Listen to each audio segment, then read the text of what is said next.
Welcome to my new blog.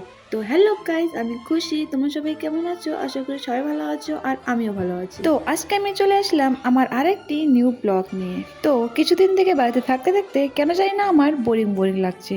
তাই আমি আজকে ঠিক করেছি যে আজকে আমার যেদিকে চোখ যাবে সেই দিকেই চলে যাব। কিন্তু আমার বাবা মা আমাকে যেতে দিচ্ছিল না, বলছিল যে তোর কোথাও যেতে লাগবে না, তুই বাড়িতেই থাক। তারপর আমি বাবা মার হাত পা ধরে কান্নাকাটি করে ফাইনালি বেরিয়ে পড়লাম। বেরিয়ে তো পড়েছি, কিন্তু কোথায় যাব কোনো ঠিক নাই গাইস। কোথায় করতে যাব তার তো কোনো ঠিক নাই, কিন্তু এদিকে আবার আমার ঘোরার সাথীও নাই। তাই আমি ঠিক করে নিয়েছি যে রাস্তায় যাকেই পাবো তাকেই নিয়ে যাব। আমার কপালটা মনে হয় একটু ভালো ছিল, কারণ আমি হেঁটে হেঁটে যাচ্ছিলাম, তারপর দেখি আমার কাকু যাচ্ছে আমার ভাইকে স্কুলে রাখতে। তারপর আর কি উঠে পড়লাম গাড়িতে আর চলে আসলাম বাজারে। আর গাইস, আমাকে কেমন লাগতেছে অবশ্যই তোমরা বলবে। আর গাইস, আমি আমার ফুল লুকটা তোমাদেরকে দেখাতে পারবো না, কারণ আমার কোনো ক্যামেরা ধরার লোক নাই। আর এখন আমি আছি বাস স্ট্যান্ডে, কারণ এখন আমার বাসের জন্য অপেক্ষা করতে লাগবে। মানুষের জন্য তো অনেক অপেক্ষা করেছি, তাই এখন একটু বাসের জন্য অপেক্ষা করতেছি। তো গাইস, এটা হলো আমাদের বাজার, আর এই বাজারটার নাম হলো নিশিগঞ্জ। আর এই বাজারের পাশে কাদের কাদের বাড়ি আছে অবশ্যই আমাকে কমেন্টে বলবে। আর গাইস, আজকে যা ভিড় দেখে আমার মাথা নষ্ট, তার মধ্যে আবার এদিকে গাড়িও কম।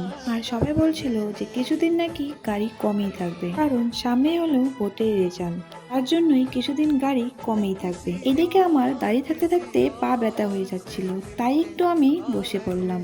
এমনিতেই বাসে কোনো দেখা নেই, তার মধ্যে আবার এই অটোওয়ালা কাকুদের যা ভাব বেড়েছে দেখেই মাথা নষ্ট। ঠিক আমরা বাসের জন্য অপেক্ষা করে আধা ঘন্টা 1 ঘন্টা ধরে বসে আছি, আর দেখো স্যারদেরকে কত সুন্দর আরাম করে যাচ্ছিল।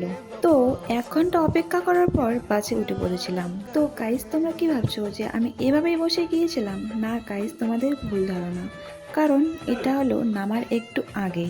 আর বাসে যা ভিড় ছিল, আমি তো ক্যামেরাটা অন করতেই সাহস পাই নাই। তার মধ্যে আবার এই কাকিমাটা কোথা থেকে আসলো জানি না, তার ব্যাগগুলো মনে হয় আমার মাথার উপরে রাখবে।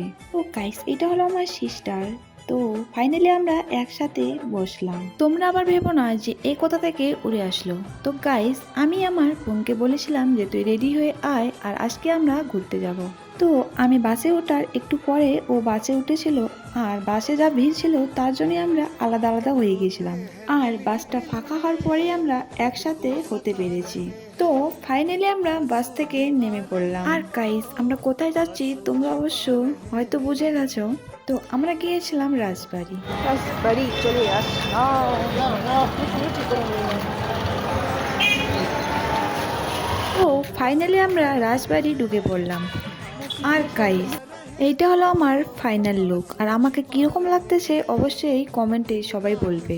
আর এইদিকে আমি একটু ভাব মারছিলাম, আর আমার ভাব মারা শেষ হতে না হতে আমার বোনও একটু ভাব মেরে নিল। নাই প্রথমে কিছু ফিরি ফিরি করে আর লাস্টে আমার এখন ফটো হয়ে যায়। তাহলে মোবাইলে দুধ চেয়ে নেবো, হাই করে দে।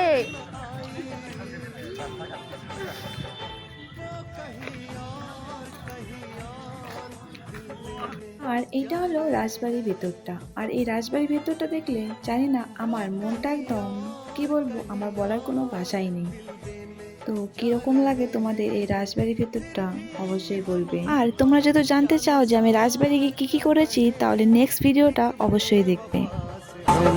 कितना प्यार कर रहे हैं एक बेवफा से हम, कितना प्यार कर रहे हैं।